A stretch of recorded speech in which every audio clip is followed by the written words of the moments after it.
The sun was dipping low over Willow Creek, a quiet suburb in Northern California, on a crisp October evening in 2023. I just dragged myself home from a grueling 12-hour shift at the hospital's ER, my body running on fumes, 2 Red Bulls, and a half-eaten apple. All I wanted was to park my truck, check on my dad, who relies on a wheelchair to get around, and collapse into bed. But as I turned into my driveway, my headlights caught a surreal sight. 3 SUVs parked like they owned the place. One blocked my garage, another sat crooked on my grass, and the third, God help me, was right in front of the ramp my dad uses to get in and out of the house.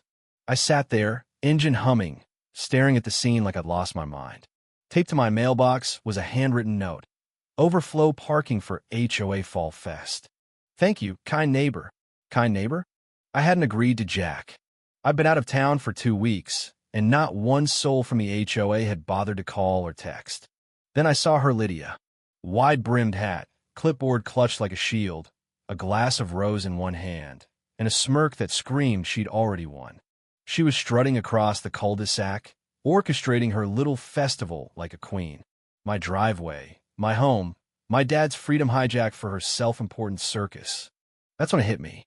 This wasn't just about cars. It was about respect, or the complete lack of it.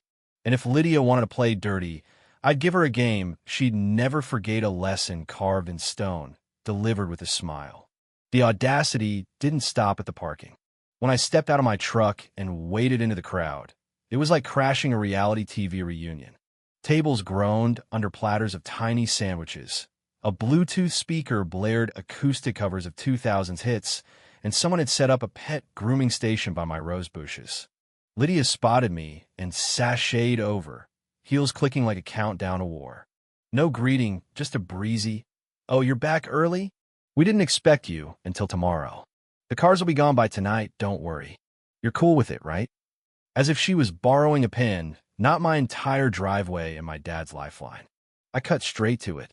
"Did you ask to use my property?" Her eyes darted away. "Well, per the HOA bylaws, it's technically a shared access zone." Shared access? She was twisting rules like a con artist quoting scripture. I wasn't about to argue with her in front of her fan club, who were nibbling pastries and nodding like she was Moses. So I snapped photos of the cars, the blocked ramp, and that smug little sign, then went inside to check on Dad. He was in his armchair, calm as ever, saying, "They'll move soon, son." But it wasn't about the moving. It was about how easily Lydia assumed she could take what wasn't hers and call it favor.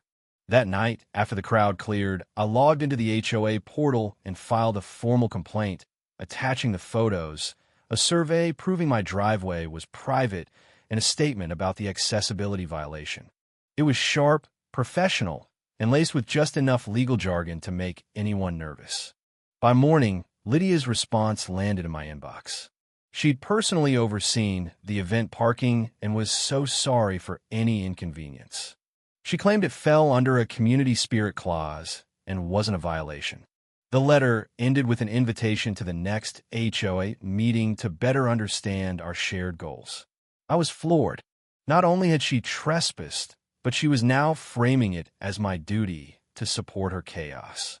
When I called to ask why she hadn't just knocked on my door, she sighed, "Honestly, you're never around for these things. I figured you wouldn't care," as if my silence meant I was her doormat. Then I noticed the neon arrows spray painted on my driveway, pointing to my garage with event parking scrawled beside them.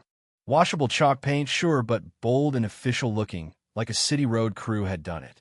She was trying to make it seem normal, permanent. I called a non-emergency police line, but the officer said without active blockage or no parking signs, it was a civil issue. The law wasn't on my side yet. I talked to neighbors and learned I wasn't alone.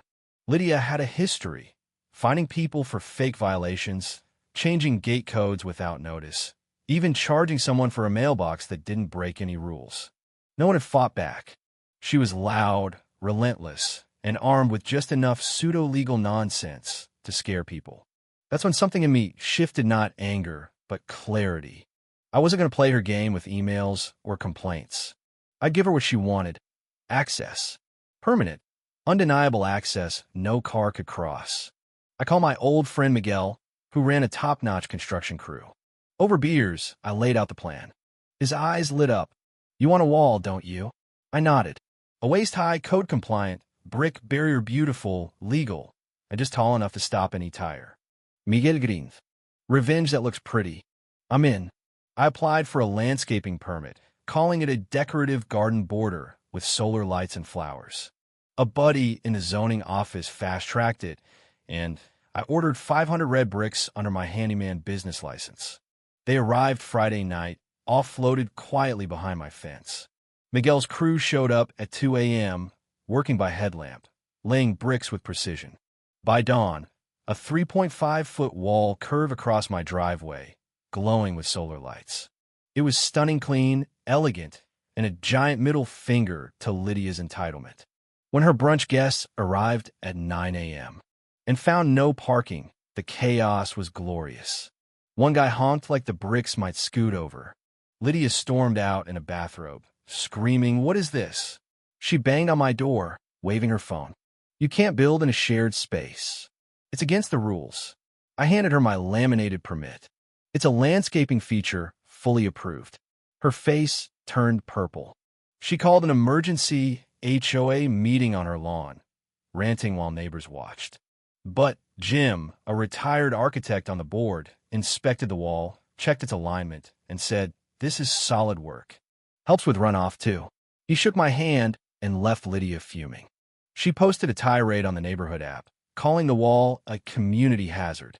The comments roasted her. "It's his property. Didn't you okay that inflatable slide that blocked a hydrant?"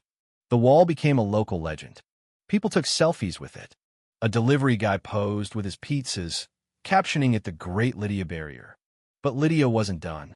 A week later, a fake cease and desist letter appeared on my door from a non-existent law firm, demanding I demolish the wall in 72 hours. I ran the lawyer's name through the state bar nothing. My cousin, a real attorney, laughed at the letter's default word font. "She forged it, man. It's pathetic." I didn't stop there. I rallied neighbors, who shared stories of Lydia's fake fines and threats. One got a notice for illegal lawn ornaments. Another was billed for dues she paid. I contacted the county HOA oversight board, submitting the forged letter and neighbor statements. They launched an investigation, warning that forgery could mean fines or criminal charges. I also used an HOA clause to call a special meeting, gathering signatures in hours. At the meeting, the oversight investigator confronted Lydia with a fake letter. She admitted to sending it, claiming it was for the community.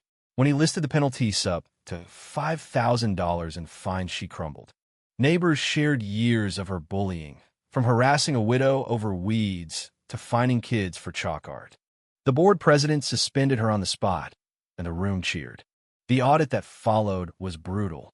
Lydia had siphoned $3,000 in HOA funds for her backyard lanterns, speakers, even a patio heater disguised as community expenses. She was banned from leadership and faced a misconduct complaint. Her house hit the market 2 weeks later. But not before she dumped manure near my fence, caught on camera. I posted the video online with Lydia's parting gift. It went viral, complete with meme edits and stink cloud cartoons. She was fined $200 for illegal dumping and fled the next day. The wall became more than a barrier. Kids painted it with murals, flowers, dragons, build trust, not tricks.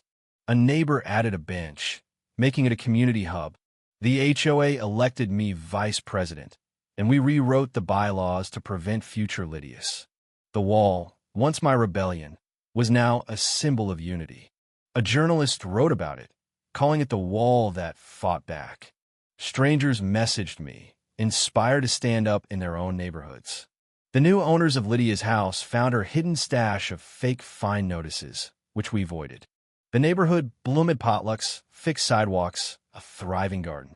The wall stood as our backdrop, wrapped in holiday lights or kids' art, a reminder that standing firm can rebuild what's broken. So what do you think? Was the wall just a petty jab or a necessary stand against a bully? Should I have fought Lydia with words instead of bricks? And how far would you go to protect your space?